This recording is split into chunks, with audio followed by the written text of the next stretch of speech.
Ni kusalimu popote pale ulipo mtazamaji, karibu katika kipindi cha Saa ya Ushindi na Kufunguliwa, kinacholetwa kwako na mtumishi wa Mungu Mchungaji Florian Josephat Katunzi wa Christos Assemblies of God CAG.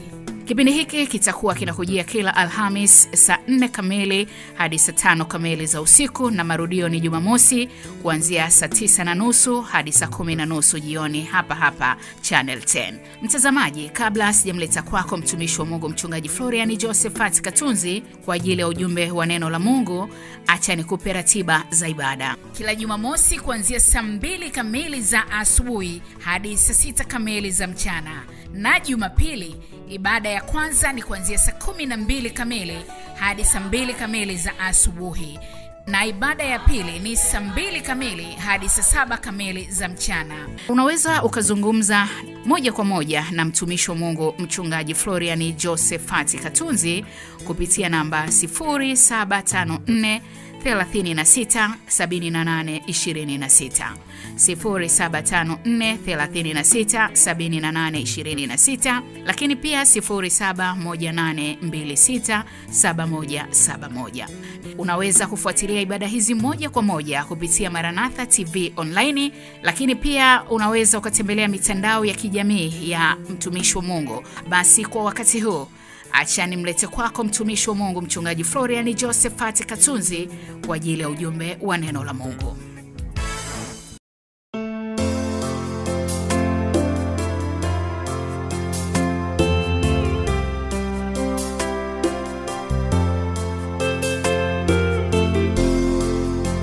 Nikusalimu katika jina la Bwana wetu Yesu Kristo.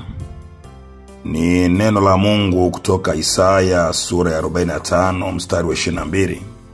Biblia inasema, niangalieni mimi mkaokolewe, enyi ncha zote za dunia, maana mimi ni Mungu, hapana mwingine.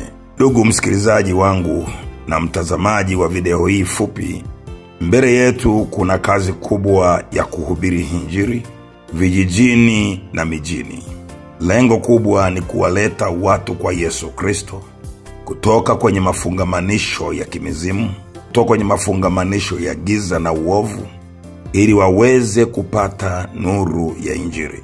Mpango mkakati nilio nao ni kupata gari kubwa la Injili litakalofanya niweze kufika kwenye vijiji na kwenye miji, kwenye wilaya na kwenye vitongoji, kupeleka habari njema za ufalme wa Mungu. Wako watu wanahitaji kusikia na wanakiu. Ni nani nitakayemtuma? Isaya anaambiwa ni nani atakayekwenda kwa ajili yetu? Mimi nimemwambia Baba, nitume mimi, nitume mimi. Unaweza ukaona mazingira ya kijiji yalivyo. Tunahitaji kufika kwenye maeneo hayo kufanya kazi ya Mungu. Kwa nikuombe rafiki yangu, wekeza kwenye utumishi huu. Tupate gari la Injili $113,000, lakini tukipata $150,000 itakuwa ni sahihi zaidi kwa ajili pia kusafirisha. Lakini in all, tunahitaji kupata gari la Injili. Mungu azikumbuke sadaka zako. Mungu azitakabali dhabihu zako. Mungu akujalie haja ya moyo wako. Yote yanawezekana kwa kaaminie. Ubarikiwe na karibu.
Andika somo letu linaitwa Shinda Kushindwa, kwa kupambana na miungu watu wanaotangaza vita dhidi yako.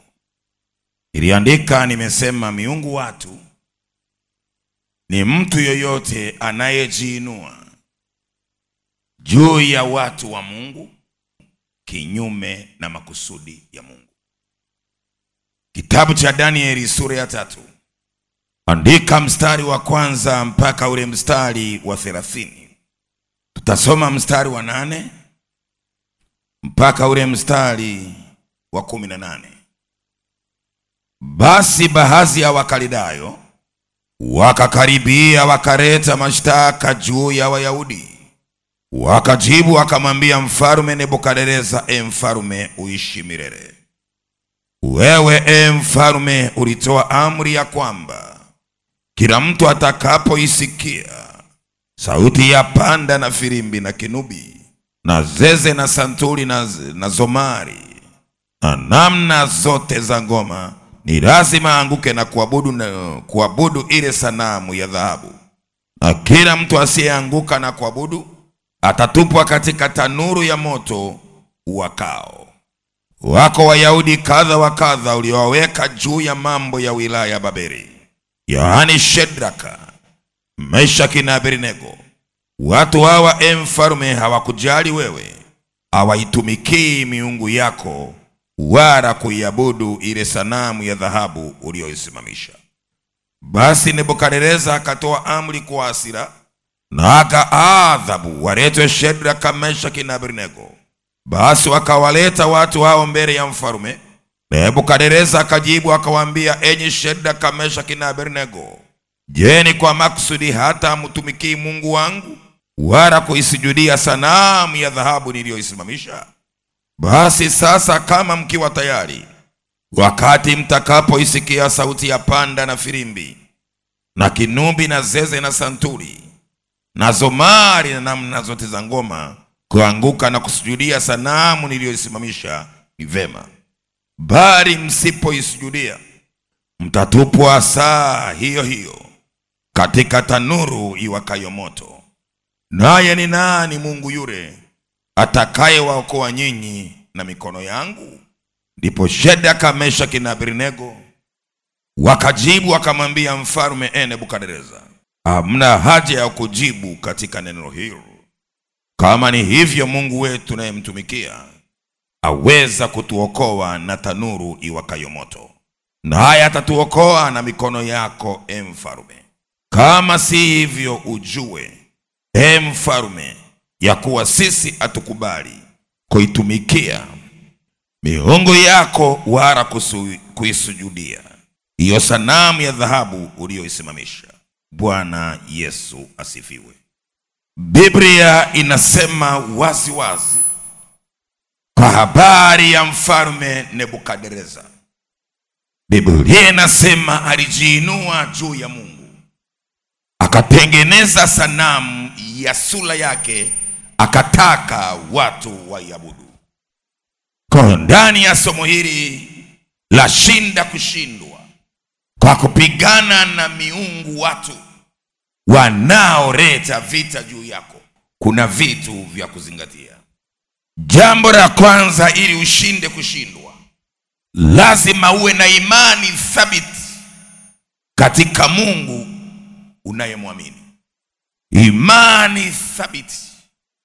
Kuna tofauti ya kuwa na imani juu ya kanisa lako na kuwa na tofauti kuwa na imani juu ya Mungu. Mimi naongelea Mungu, siongelei dhehebu lako. Kuna watu kwa sababu ni Wakristo wanafahamu, wanaamini kwamba wana Mungu. Mimi siko huko.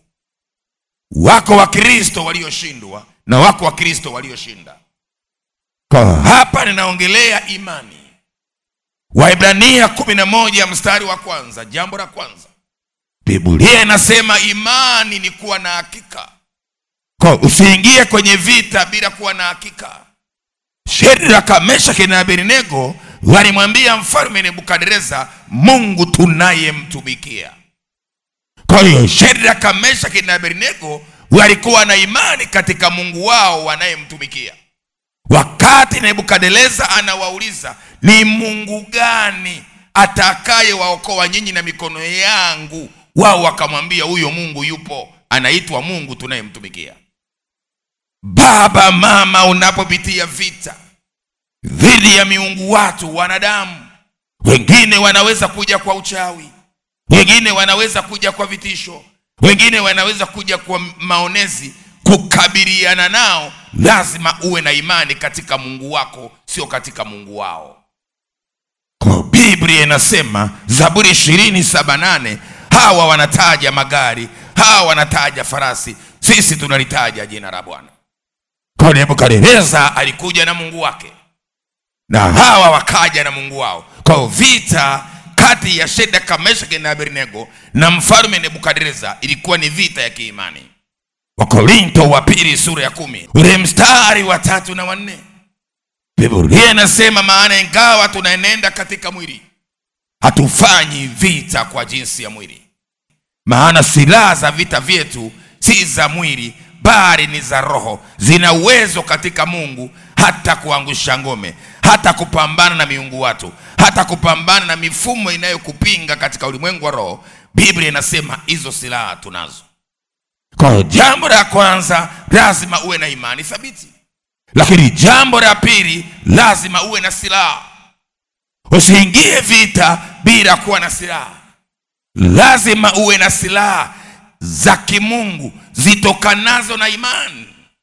Mungu tunaye tumtumikia aweza kutuokoa, aweza kutupigania. Anatumia nini? Anatumia silaha.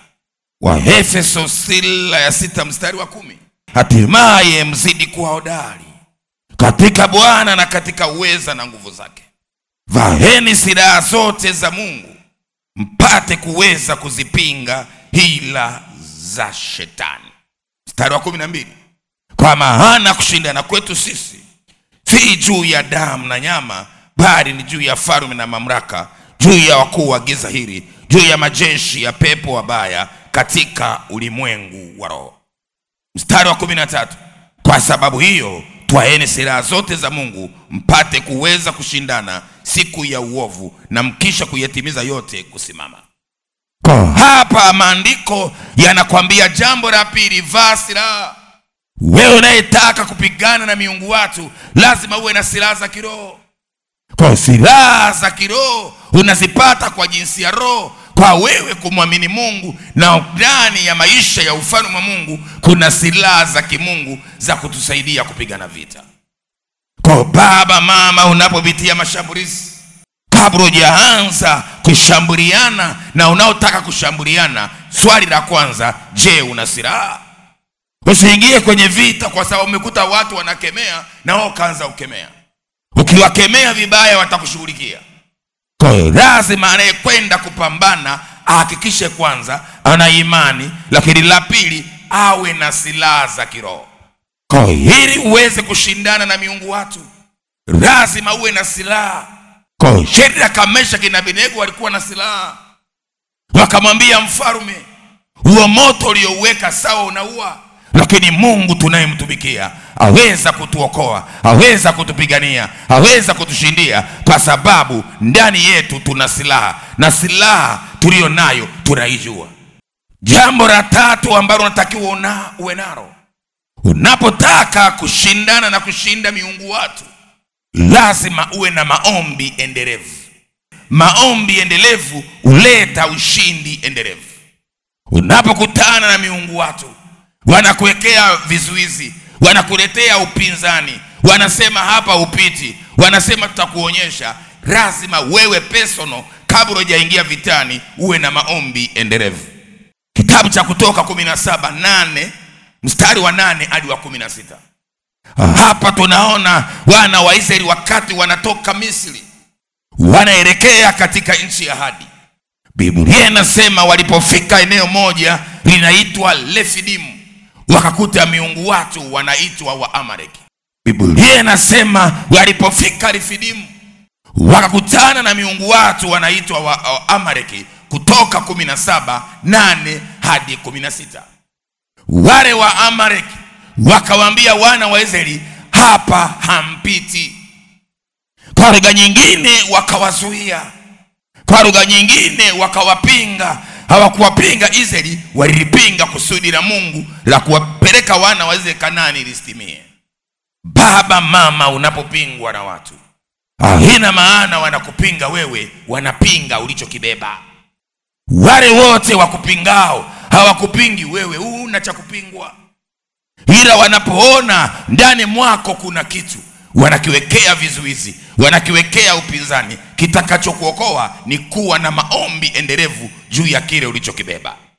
Kutoka 17:8-16, wakati hawa wanaweka mazuio, Bwana akamwambia Musa, nenda kwenye mlima wa maombi. Biblia inasema Musa akapanda kwenye mlima wa Bwana. Haruni na Huri wakapanda pamoja naye. Ule mstari wa 11, Biblia inasema Musa alipoinua mikono yake mbele za Mungu, Israeli kwenye uwanja wa vita walishinda. Musa aliposhusha mikono, Biblia inasema Israeli walipigwa.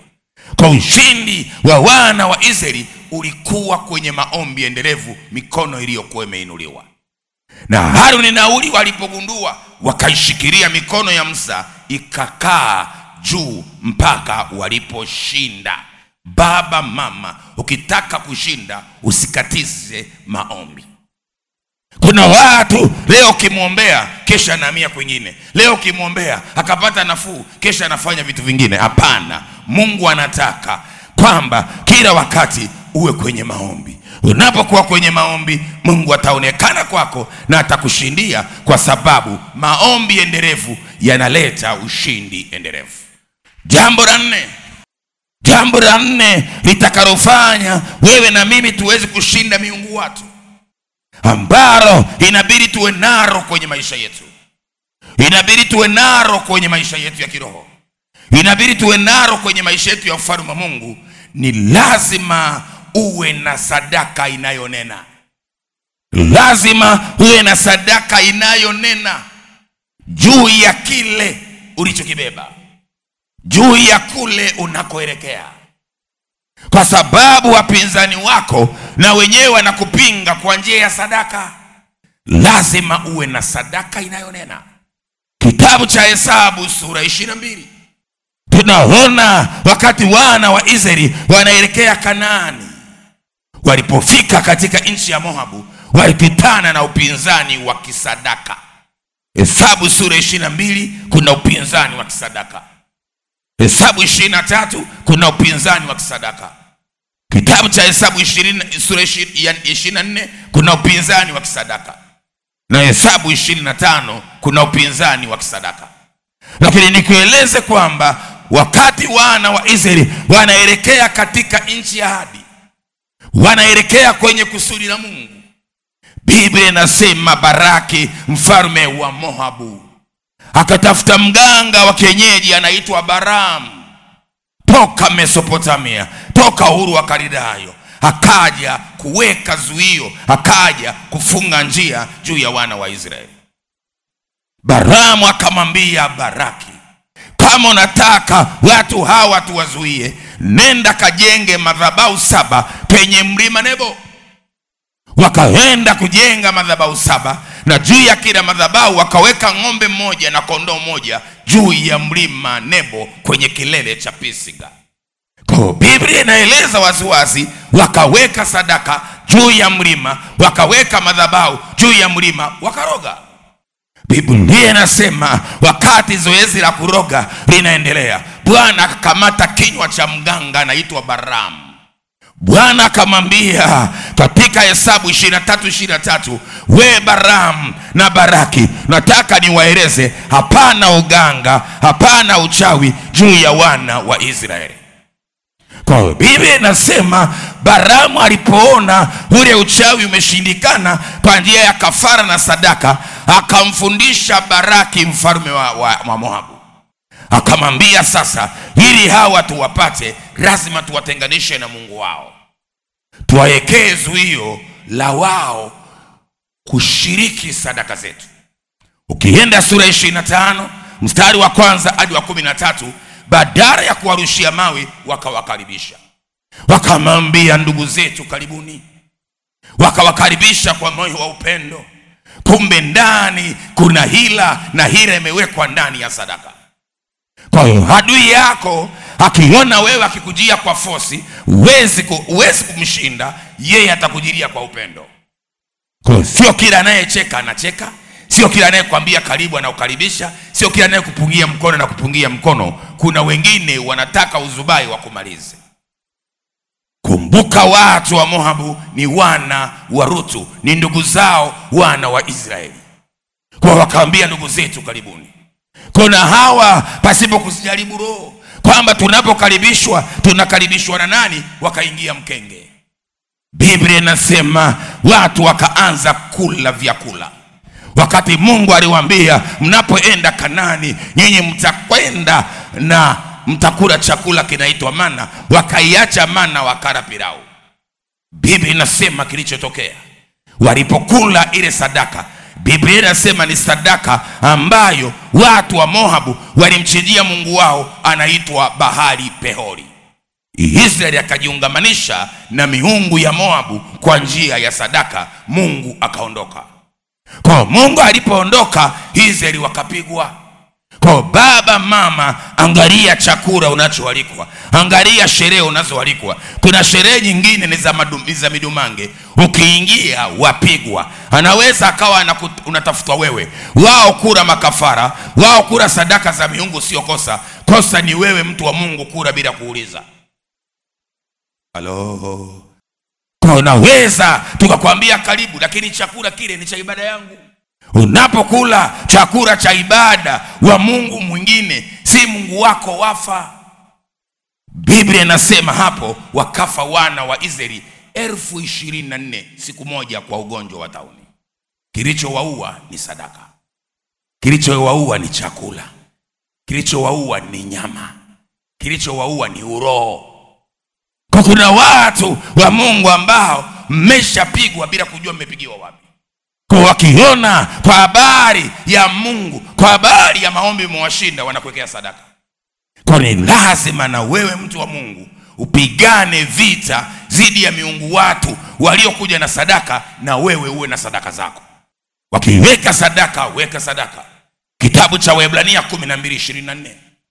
Na Yesu mjumbe wa agano jipya, na damu ya kunyunyiza inenayo mema kuliko ile ya Abili. Bwana asifiwe. Kwa Biblia hapa inaeleza kuhusu Kristo Yesu, yeye kuwa sadaka kwetu, inayotupa uharari wa sisi kunena.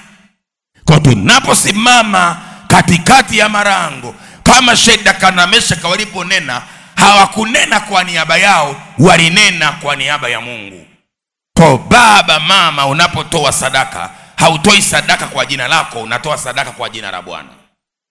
Kwa sije ukasema nimetoa sadaka, unatoa sadaka kwa jina la Bwana. Na wale walitoa sadaka kwa jina la Mungu wao anaitwa Bahali Peori. Na wewe unatoa sadaka kwa jina la Yesu. Unasema juu ya sadaka unachotaka kifanyike. Kwa kama kuna watesi, unamwambia Baba, naiweka sadaka yangu. Teta nao wanaoniteta, pigana nao wanaopigana nami, uwarudishe nyuma, uwafedheshe wote wanaofanya vita juu yangu. Unaachia sadaka. Umebeba sadaka, kuna watu wanakuonea. Unasema Bwana, watesi wangu wamekuwa wengi, wanaonionea wanichukia bila sababu.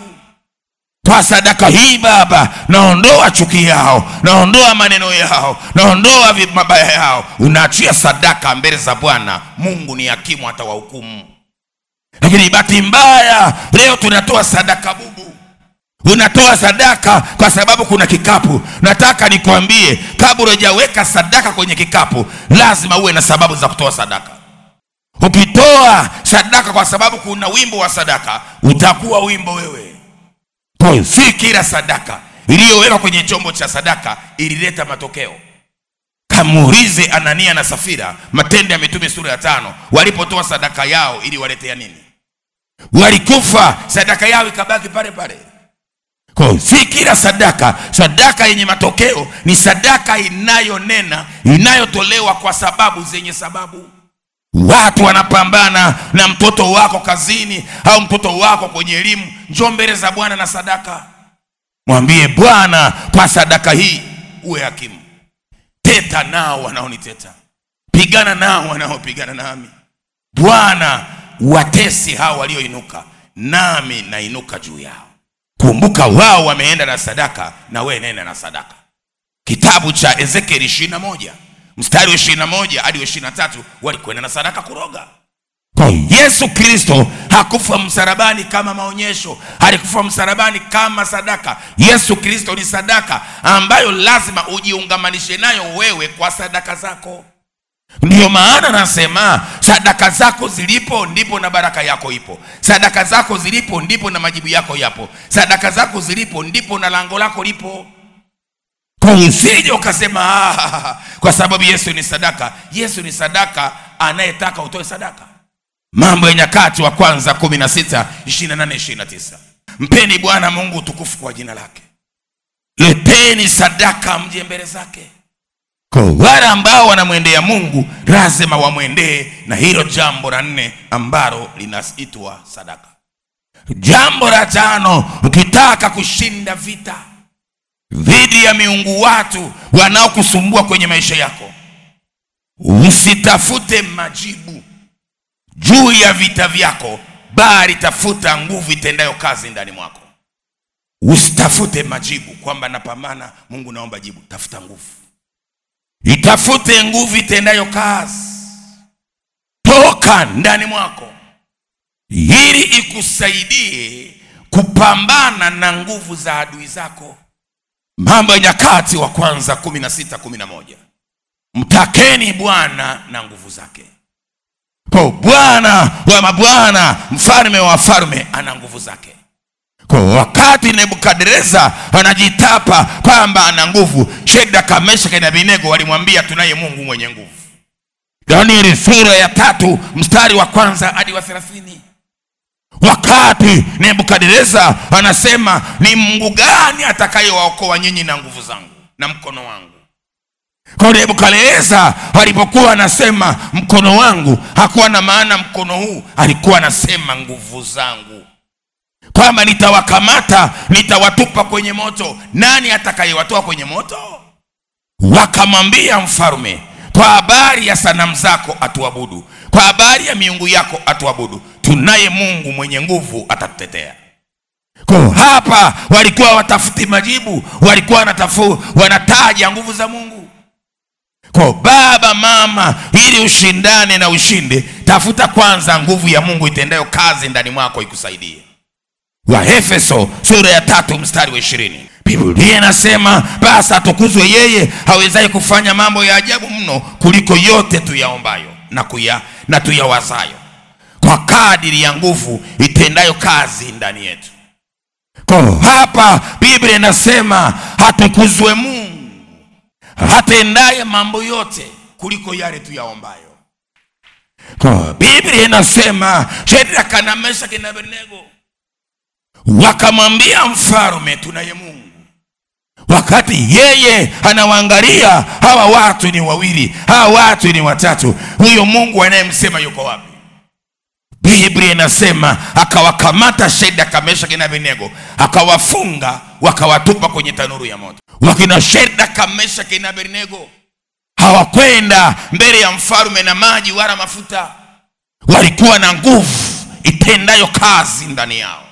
Kwa leo Mkristo unapoanza kubeba maji, leo Mkristo unapoanza kutembea na vitambaa vikusaidie, leo Mkristo unapotembea na kipande cha sabuni mfukoni, leo Mkristo unapozunguka na chumvi kwenye mkoba, unataka ushinde miungu watu kwa kuwapa chumvi. Maandiko matakatifu yanaonya Mungu ni roho, na wale wa muabudu halisi imewapasa kumwabudu Mungu katika roho na kweli. Kwa ni lazima kanisa lijiepushe na Ukristo dhaifu unaotafuta ishara na maajabu na mazingaombo ya waganga wa kienyeji.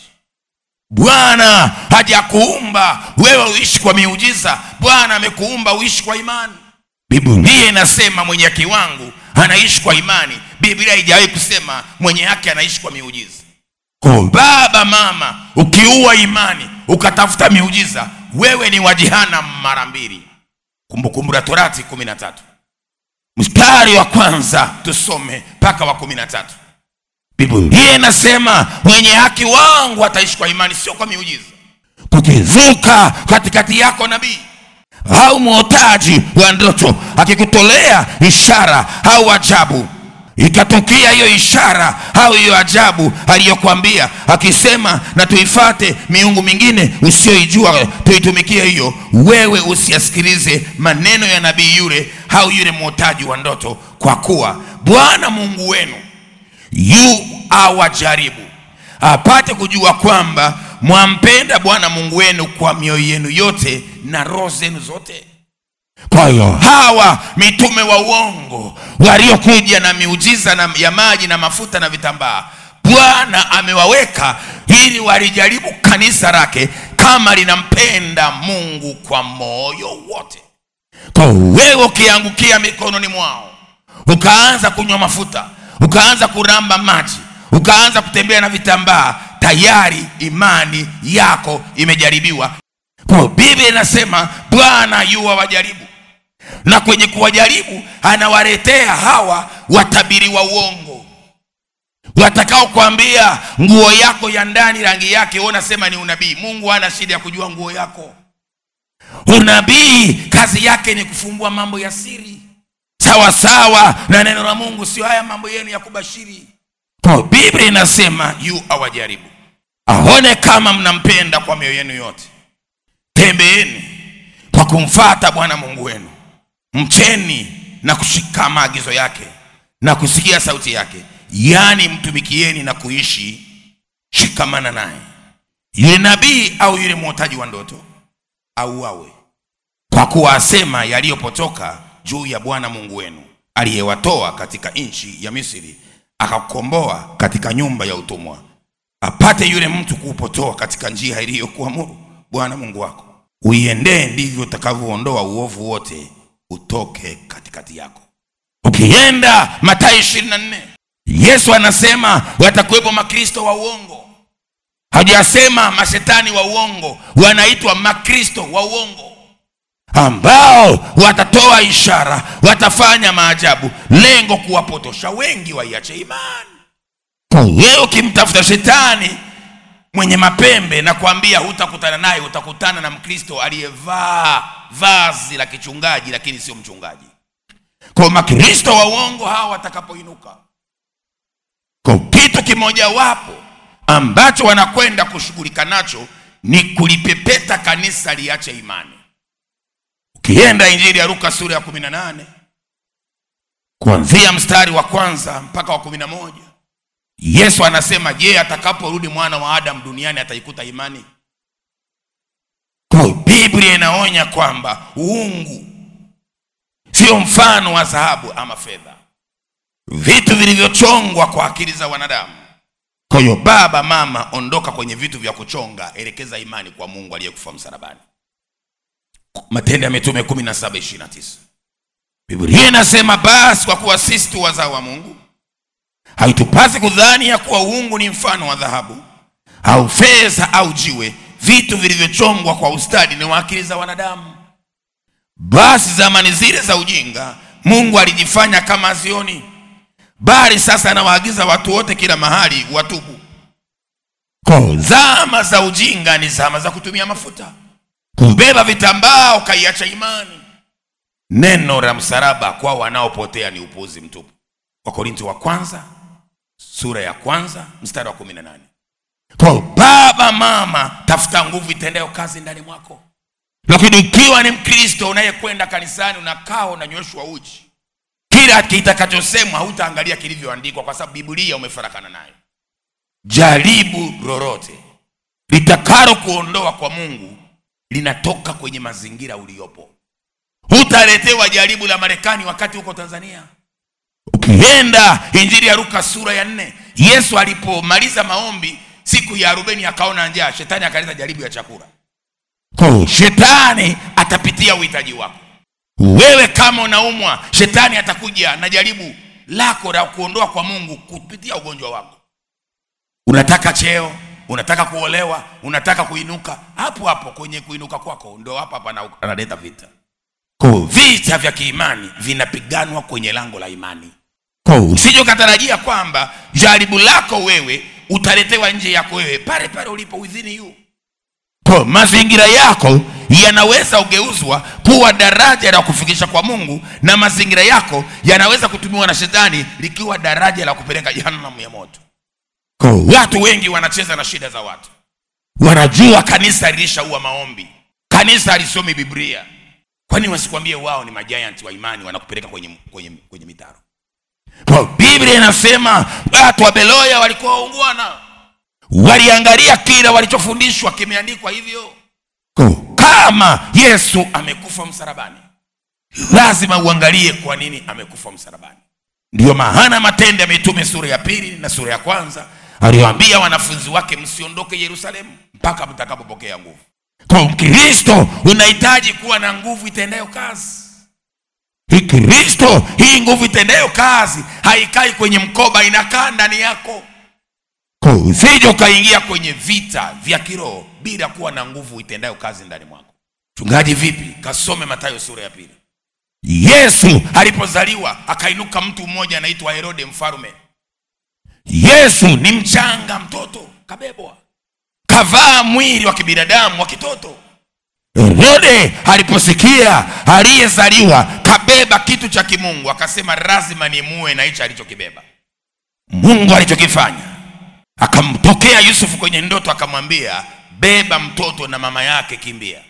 Kwa sababu sio kila vita ni vita ya kupigana, nyingine lazima uescape. Tunapambana vita tukiwa na nguvu itendayo kazi ndani mwetu. Sio kila mmoja ana nguvu ya kupambana, sio kila mmoja ana nguvu ya maombi. Kwa kila jambo kuna majira yake. Kwa hapa tunaona Yesu anaondolewa kwenye mazingira ya vita, anapelekwa Misri. Biblia inasema mpaka Herode alipokufa ndipo Yesu akarudi. Na aliporudi akasikia ndugu yake Herode, mwanae Herode, kaka yake Herode, mdogo wake Herode anatawala. Hakwenda, akaenda sehemu nyingine inaitwa Nazareti. Ungekuwa wewe unasema naweza mambo yote, unajibamiza, unanyukwa. Una nguvu itendayo kazi ndani mwako dada? Kuna wakati lazima ukae darasani kujifunza jinsi ya kukusanya nguvu za kiroho, stamina. Vita ulionayo wenzako wamejipanga labda miaka.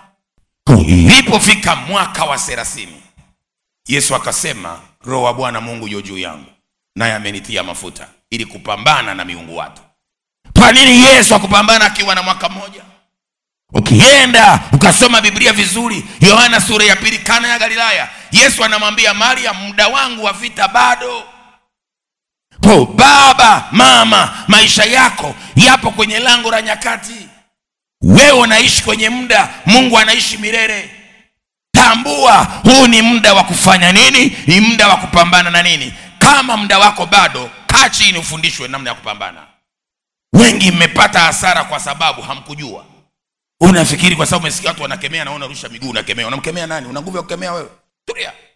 Biblia inasema atukuzwe yeye awezaye kufanya mambo yote ya ajabu mno kuliko yale tuwaombayo na tuwazayo, kwa kadiri ya nguvu itendayo kazi ndani mwenu.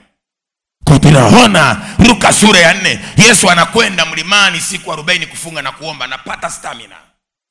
Injili ya Luka ile sura ya 3, Yesu anabatizwa, mbingu zinafunguka, zinasema huyu ndiye mwanangu mpendwa anayependezwa naye.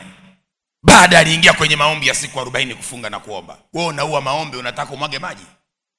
Yesu alianza na maombi. Wewe umeanza na nini? Yesu alipoanza huduma alianza na maombi ya siku 40. Hakuanza kukemea, alianza na maombi, stamina, anapata nguvu. Andiko huwa, andiko huisha. Baada ya yale maombi ya siku 40, nenda Injili ya Luka sura ya 6, Yesu akaenda kwenye maombi usiku kucha na mchana. Alikuwa kilala kwenye maombi, anaamkia kwenye huduma. Miaka 3 ambayo Yesu amefanya huduma, alikuwa analala kwenye maombi. Ndio maana siku moja akasema, ndege wana viota, mboya wana mapango, lakini mwanadamu hana hata mahali pa kulaza kichwa. Kwa haina maana hakuwa na nyumba, lakini alikuwa anaonyesha huduma yake sio ya kulala. Kwa hapa ninaongelea ukitaka kushinda miungu yatu, wakina Herode, wakina Pilato, lazima kwanza kusanya nguvu. Kwa Yesu akatengeneza huduma ya maombi. Angalia wanafunzi wake, kila kienda nao wanarara, kila kienda nao wanarara, kila kienda nao wanarara. Sishangai leo kuona wao wanarara. Wewe sio wa kwanza. Petro alirara, Yohana alirara. Yesu akamwambia, siku yaja watu watakapokukamata, watakufunga na watakupeleka usikotaka, ndipo utakapoanza maombi. Nenda Injili ya Luka sura 22 mstari wa 39 hadi 47. Kabla Yesu hajatangaza ukombozi, hajakwenda msalabani, alianza na maombi. Kwa Yesu alianza na maombi, akadumu na maombi, akamalizia kwenye maombi. Kwa msalaba ni maombi, wokovu ni maombi. Bila maombi wafa. Kwa we baba, we mama, danganywa na hawa janja warabasali hawa, watakwambia rara tunakuombea. Mungu hajawahi kusema hivyo. Mathayo 7:7, ombeni nanyi mtapewa. Zaburi 2:8, uniombe nami nitakupa. Maombolezo 2:19, inuka ulalamike mwanzo wa makesha kabla ya kujacha, kwa ajili ya watoto wako, kwa ajili ya ndoa yako, kwa ajili ya biashara yako, kwa ajili ya huduma yako. Unaamka usiku kabla ya kujacha. Lakini wewe unaenda kwenye biashara huna maombi, unaenda ofisini huna maombi, utapepetwa kama ngano. Kwa Yesu anamwambia Petro, shetani ametaka awapepete nyinyi kama ngano, lakini nimekuombea ili imani yako isitindike, utakapoongoka ukawaimarishe ndugu zako. Imani ya mtu inaweza kupepetwa kama vile ngano mtu inavyopepetwa, au mahindi. Unapigwa chekecheo la maana namna hiyo, unajikuta umeangukia kule.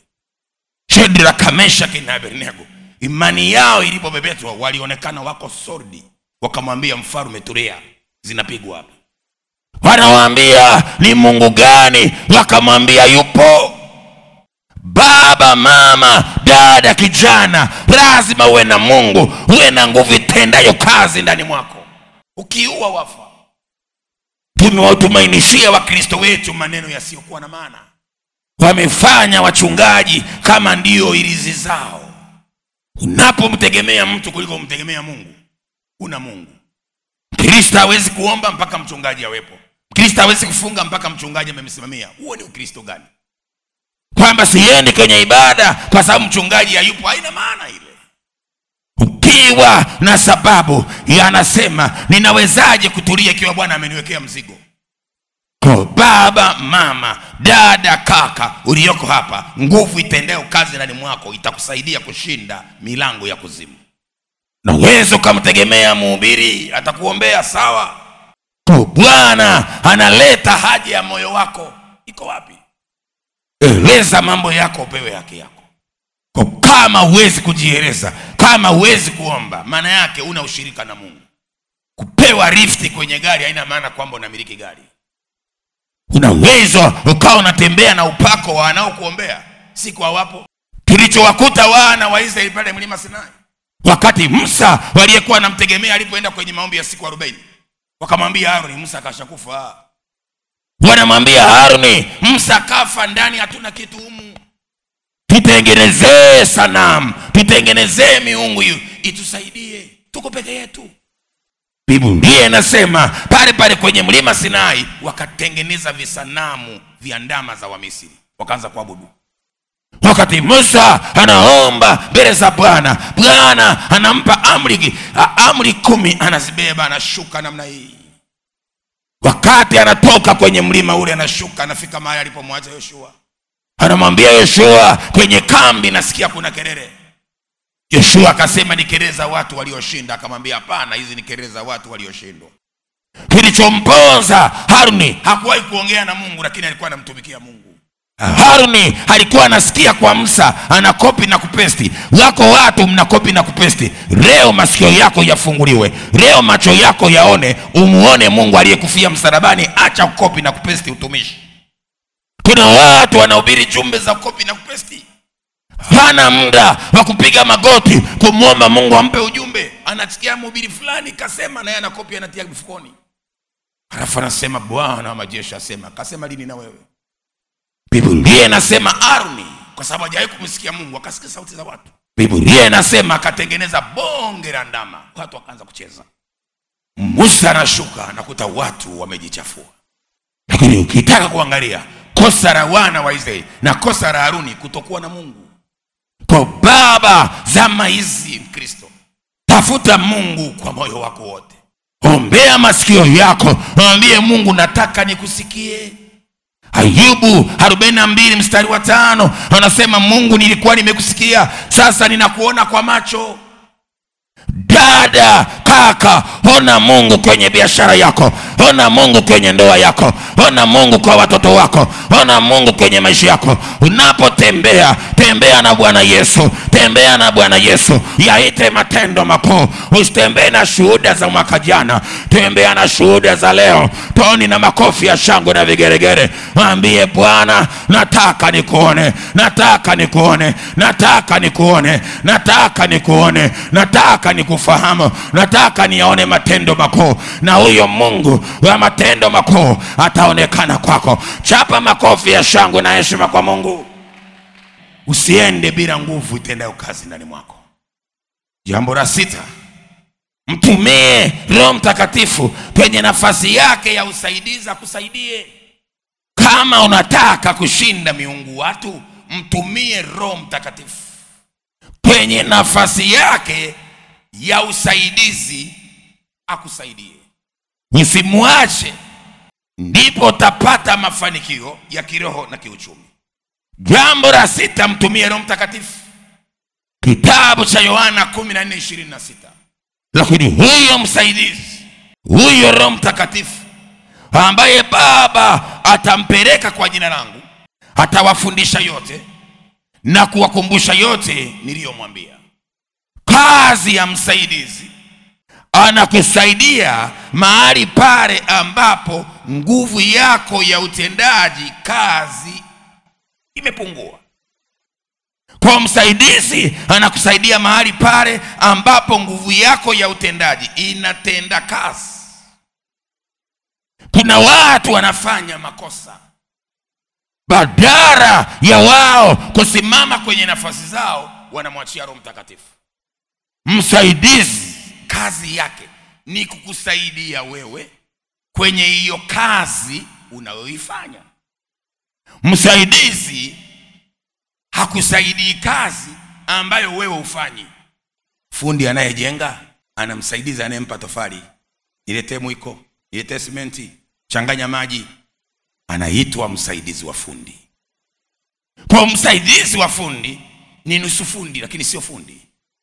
Kwa msaidizi wa fundi, mkimpa jenga alijenge peke yake linaanguka. Wajenzi wanafahamu.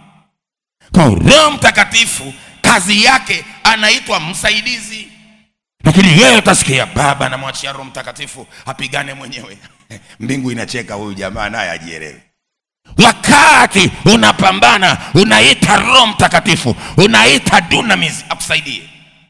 Kwa Roho Mtakatifu hawezi kukusaidia katika kile ambacho ukifanyi. Kwa Roho Mtakatifu sio mwanzilishi wa vita, bali ni msaidizi katika mapigano yako. Roho Mtakatifu akufungulii njia, bali unafungua njia na kusaidia kupita. Kazi ya msaidizi akusaidie kwenye kazi unayoifanya. Ndio maana nimeanza uwe na nguvu akusaidie. Kwa hawa wanafunzi walipookoka, Yesu anaambia mmeshaokoka, msiende mpate msaidizi. Yeye atawasaidia, atawategemeza, lakini muwe na imani. Kwa leo ukifanya confusion, ukakataa kumpa nafasi Roho Mtakatifu ya usaidizi, ukataka yeye aanzishe ajenda, utamuona milele. Nakumbuka tuko kwenye mtihani sekondari, mtihani wa taifa. Nilikuwa na mpendwa tumekaa karibu. Aliposoma swali la kwanza mpaka la mwisho hakuna analojua, nikasikia ananena kwa lugha. Anaomba Roho Mtakatifu amsaidie kujibu mtihani. Akafumbua macho akasoma tena, hakuna anakojua. Jambo la 7, iachilie nguvu itendayo kazi kwenye eneo lililobeba fursa zako, lakini unapingwa. iachilie nguvu itendayo kazi kwenye eneo unakopingwa, kwenye eneo lililobeba fursa zako lakini unapingwa. Msisitizo upo kwenye kuachilia nguvu. Wakorintho wa kwanza 16:9 Biblia inasema, kwa maana nimefunguliwa mlango mkubwa wa kufaa sana, lakini wako wengi wanipingao. Kweli mlango umefunguliwa, kweli biashara ipo, kazi ipo, nafasi ipo, lakini kwenye hiyo nafasi, kwenye hiyo mlango, kwenye hizo fursa zako, kuna watu wanainuka wanakupinga. Kwa baba mama, unapopingwa ufanyeje? Shinda kushindwa kwa kuiachilia nguvu itendayo kazi kwenye eneo. Manake ile nguvu unaituma kwenye eneo, mahali ambapo upinzani unatokea, kwenye section, kwenye sekta, kwenye wizara, kwenye kitengo ambako Mungu mtu amekaa anakupinga. Mfano wa kwanza tunamuona Mordekai dhidi ya Hamani. Esther sura ya 3 mstari wa kwanza hadi wa 13. Hamani alipokuwa anapita mlangoni kwenye kitengo cha Mordekai, alitaka Mordekai aabudu, amsujudie. Mordekai alikataa. Kwa ukisoma Biblia inasema akaenda kwa mfalme akitaka akomeshe mambo ya Mordekai na watu wake. Kwa chuki ya Hamani dhidi ya Mordekai ilikuwa ni chuki ya kiimani. Kwa Hamani alikuwa ni Mungu mtu aliyebeba chuki dhidi ya Wayahudi kupitia Mordekai. Kwa Mordekai kama asingekuwa kwenye lango la kifarume, Hamani asingewachukia Wayahudi. Kwa unaposoma unamuona Hamani anachukia Wayahudi kwa sababu ya Mordekai aliyewekwa kwenye mlango wa nini? Mlango wa nini? Wa mfarume kitengo. Kwa wakati vita inapangwa, alikuwa anang'orewa Mordekai kwenye kitengo. Kwa lengo hapa, watu wanamlenga Mordekai, watu wanalenga kitengo chako, wanakulenga wewe. Kwa vita ya kwanza ililenga Mordekai, mambo yake yasimame. Yapi? Ya kukaa kwenye mlango wa mfarume. Kwa watu unaweza kaona wanakuchukia wewe, wanachukia unachokifanya. Kile unachokifanya kikifa, huo ni vita. Inawezekana unafanya biashara unapigwa vita. Hawapigi wewe vita, wanapiga biashara. Siku biashara hakuna, wala hakuna naye kuroga.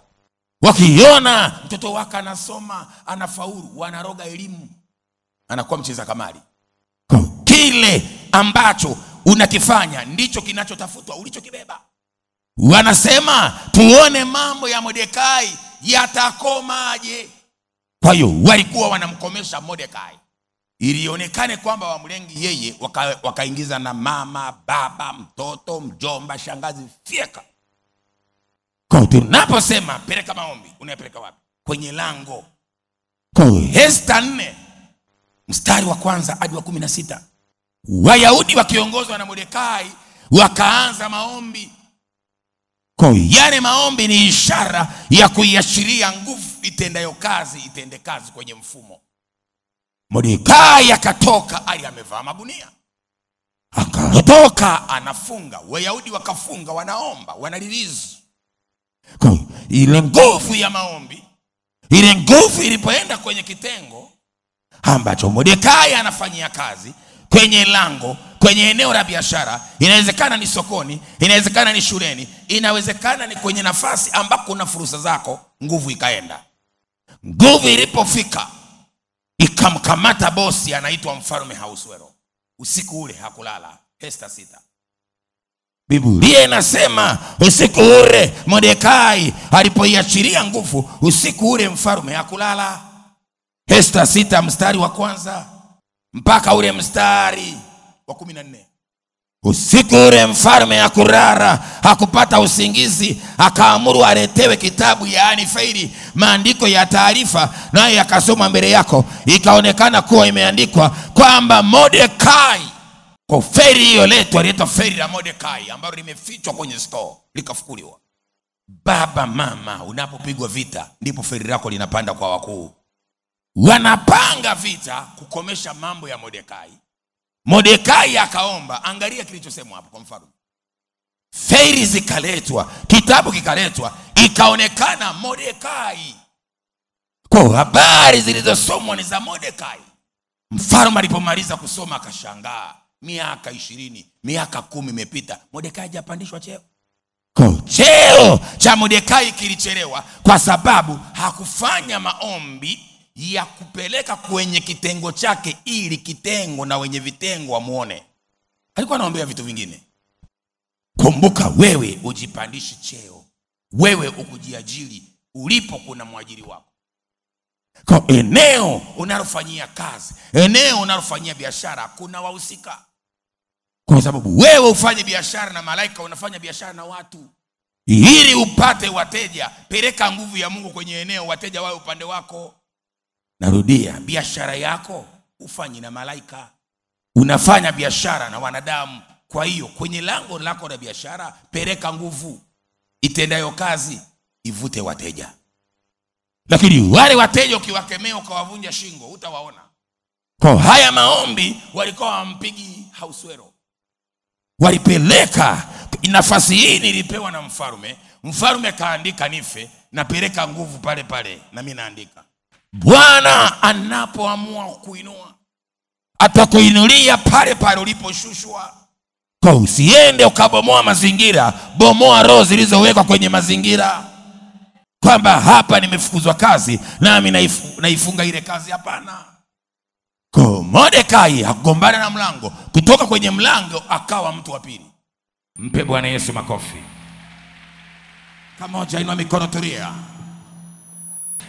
We mlima mkubwa, toka na kutupa baharini kwa damu ya Yesu.